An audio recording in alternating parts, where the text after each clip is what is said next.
warahmatullahi wabarakatuh. Perkenalkan, nama saya Wika Wilandari dengan NIM 2012016 dari kelas 2A Program Studi Pendidikan Islam Anak Usia Dini, Fakultas Tarbiyah Institut Agama Islam Negeri Syekh Abdurrahman Siddiq, Bangka Belitung. Baiklah, di sini saya akan menjelaskan materi dari mata kuliah Psikologi Perkembangan yang diampu oleh Ibu Zurnalisa Fatri MPD untuk memenuhi tugas ujian akhir semester. Materi pertama adalah tentang perkembangan masa kanak-kanak awal.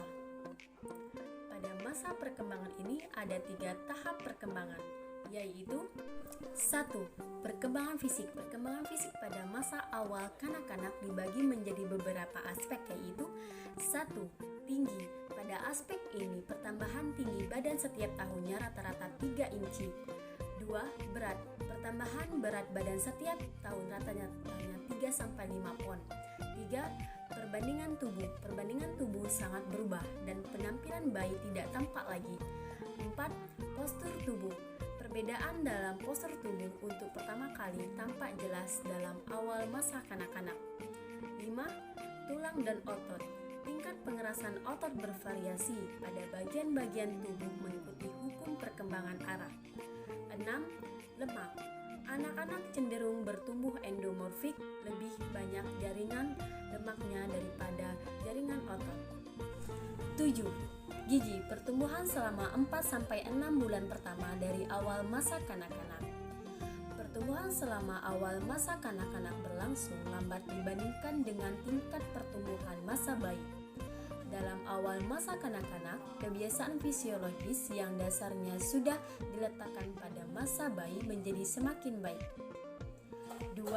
Perkembangan kognitif. Jean Piaget menamakan masa kanak-kanak awal dari sekitar usia 2-7 tahun sebagai tahap pre-operasional karena anak-anak belum siap untuk terlibat dalam operasi atau manipulasi mental yang mensyaratkan pemikiran logis. Kemajuan kognitif sepanjang usia kanak-kanak awal yaitu 1. Menggunakan simbol. 2. Memahami identitas. 3. Memahami sebab akibat. 4. Mampu mengklarifikasi. 5. Memahami angka. 6. Empati. 7. Teori pemikiran. 3. Perkembangan psikososial.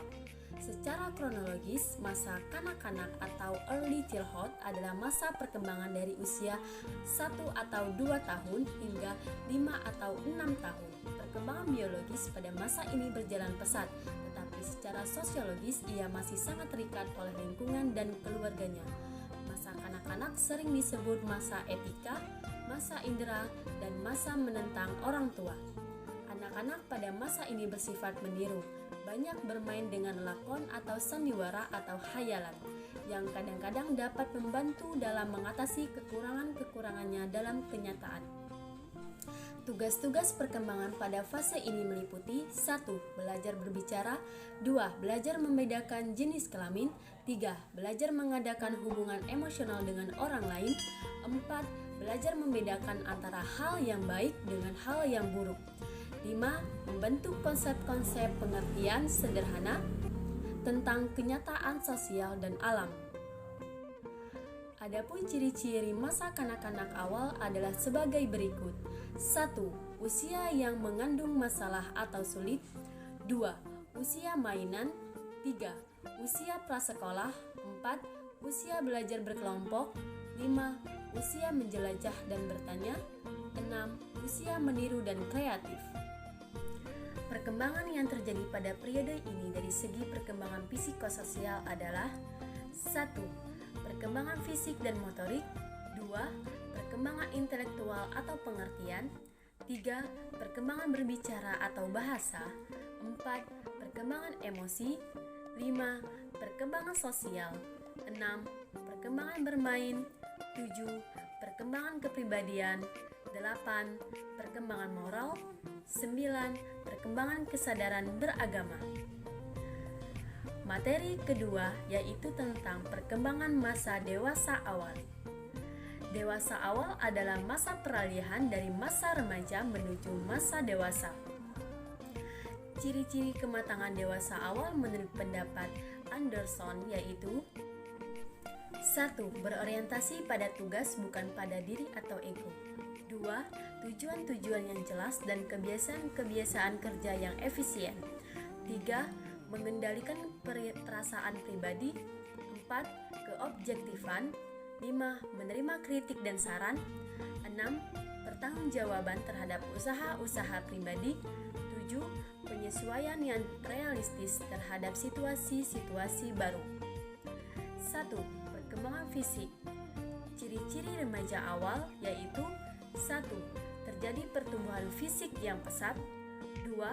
Dalam jangka 3-4 tahun anak bertumbuh hingga tingginya hampir menyamai orang tua. 3. Pertumbuhan anggota badan dan otot-otot sering tidak seimbang. 4.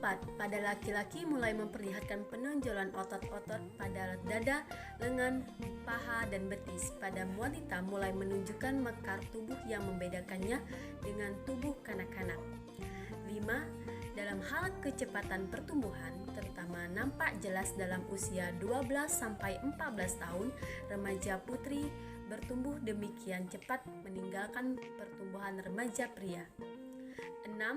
Dalam masa pertumbuhan ini, baik remaja pria maupun remaja wanita cenderung ke arah memanjang dibandingkan melebar.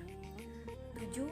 Kematangan kelenjar seks pada usia 11 atau 12 tahun sampai 14 atau 15 tahun, biasanya pertumbuhan itu lebih cepat pada remaja putra dibandingkan dengan remaja putri. Kebanyakan orang dewasa awal berada di puncak kesehatan, kekuatan, energi, daya tahan, dan fungsi motorik. Pada masa dewasa awal, dasar fungsi fisik yang permanen diletakkan. 2. Perkembangan kognitif. A. Berpikir reflektif. Pemikiran reflektif terus-menerus mempertanyakan hal-hal yang sudah dianggap fakta, menarik kesimpulan, dan membuat hubungan-hubungan.